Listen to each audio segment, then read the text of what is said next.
उसका लोगों को देखकर ऐसा लगेगा कि वो खुश है, लगता है। जब भी आप खुद के लिए ज्यादा करोगे ना तो आपको फ्रस्ट्रेशन बहुत आएगा, फ्रस्ट्रेशन में ही जाएंगे। सब अपना अपना ही तो बनना चाहते हैं, कोई है सब दूसरों को देना चाहता है, एक भी है, सब अपना, सब स्वार्थी लोग भरे पड़े। फिर बोलते ईश्वर हमारा साथ नहीं देता, क्यों देगा, देगा ही क्यों। वो कृष्ण अपना कुछ पाना ही नहीं चाहता, हनुमान जी अपना कुछ पाना नहीं चाहता। हम इतने बड़े बड़े लोगों को देखकर भी नहीं सीखते, कुछ सीखते नहीं, सब अपना अपना पाना चाहते हैं।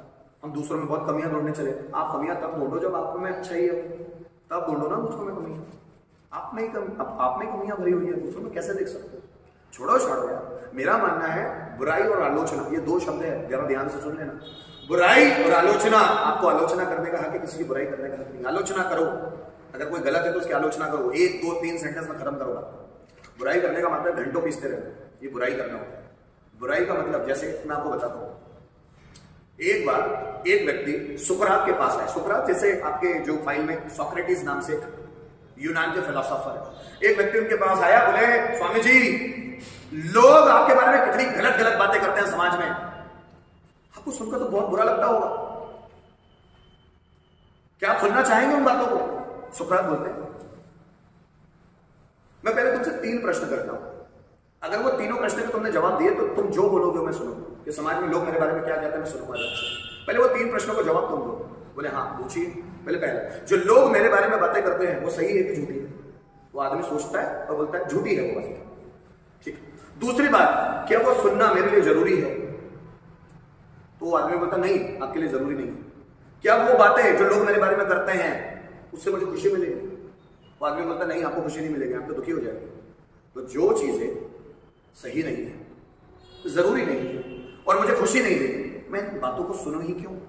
इसलिए जब भी ये लोग आपकी बुराई करें ना तो सुनना नहीं है, अपने कामों पे चलना है, लेकिन आलोचना को सुनना है, कि हो सकता है हमें कुछ ऐसी बुराई रह गई हो जिसको सुधार करने की जरूरत है, इसलिए आलोचना सुनो, ज्यादा बुराई मत सुनो। इस दुनिया में हर एक व्यक्ति में बुराई है, हर एक व्यक्ति में, मुझ में भी और आप में भी। मुझ में भी है, मुझ में ज्यादा है, आप में कम है, मुझ में भी ज्यादा है, तो हम दूसरों को कैसे बुरा बता सकते।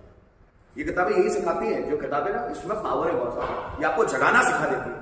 और जब आप जाग जाते हो ना तो दुनिया में किसी और की हिम्मत नहीं कि आपको जगा पाए। जागे हुए व्यक्ति को कोई जगाने की हिम्मत नहीं करता, इसलिए पहले खुद जाग जाओ कि लोग आपको जगाना है। समझ रहे हो मेरी बात को। और मौन में इतनी बड़ी शक्ति है जो आपको जगा सकती है। मौन में, शब्दों में इतनी पावर नहीं है।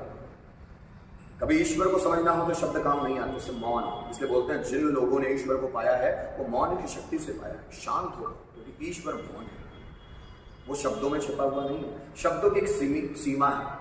शब्द आपको बहका सकते हैं, शब्द आपको भड़का सकते हैं, शब्द आपको भरगला सकते हैं, लेकिन मौन कुछ भी नहीं कर सकता। जितने भी लोगों ने ईश्वर को पाया वो मौन में पाया, शांत हो गए, ध्यान में चले गए, शांत। तो ऐसे लोग सीधे ईश्वर से कनेक्ट हो गए। तो मौन में वो शक्ति है ईश्वर को पाने की। अगर आप भी अपनी शक्तियां बढ़ाना चाहते हैं तो ज्यादातर समय, कुछ ना कुछ समय अपने आप को जरूर दो। ज्यादा तो नहीं दे पाओगे, डेली रूटीन की लाइफ इतनी ज्यादा बिजी शेड्यूल से भरी हुई है। कुछ समय अपने आप को जरूर दो जिसमें आप शांत रह सको। ये बात समझ में आ रही है। शांत रहना सबसे बड़ी आर्ट है, इसको बोलते हैं पावर ऑफ साइलेंस। सबसे बड़ी पावर, दुनिया की सबसे बड़ी पावर कहा जाता है शांति। शांत रहना जब आप सीख गए ना तो मैं जो बोलूंगा ना, अभी शांत किया दिमाग, अभी इस वक्त अगर आप शांत होंगे तो मेरी बातें सीधे अंदर तक जा रही है। और अगर इस वक्त शांत नहीं होगी, दिमाग में कुछ ना कुछ चल रहा है, तो अंदर तक जा ही नहीं सकती। बातें उसी के अंदर तक जाएगी जो शांत है, उसी के अंदर तक घुस जाती है और वो भूलता ही नहीं होगा। आपको किसी भी बात को याद करना है, समझना है, तो पहली बात तो बर्डन डालो ही मत कि मुझे उन बातों को याद करना है, सिर्फ समझना है। जिन चीजों को आप समझ जाते हो वो याद नहीं करनी, ये सीक्रेट याद है।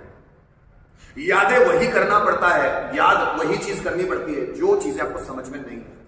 अगर लाइफ में ज्यादा से ज्यादा चीजों को दिमाग में फिक्स करना चाहते हो तो समझना सीखें कि इस कहानी के पीछे का भाव क्या है, लेखक कहना क्या चाहता है, सेंटेंस के पीछे क्या लिखा हुआ है, क्या कहलाना चाहता है वो हमसे, क्या हमको समझाना चाहता है। जिस दिन वो भाव समझने लग गए, एक भी थॉट आपको याद नहीं करना पड़ेगा, वो अपने आप अंदर आ जाएगा। ठीक है। जिंदगी को अगर अच्छे से जीना है तो उसको समझना पड़ेगा। समझना ही मेन, याद नहीं करना है, समझना है। और जैसे जिंदगी को समझ जाओगे, जिंदगी अच्छी तरह से जी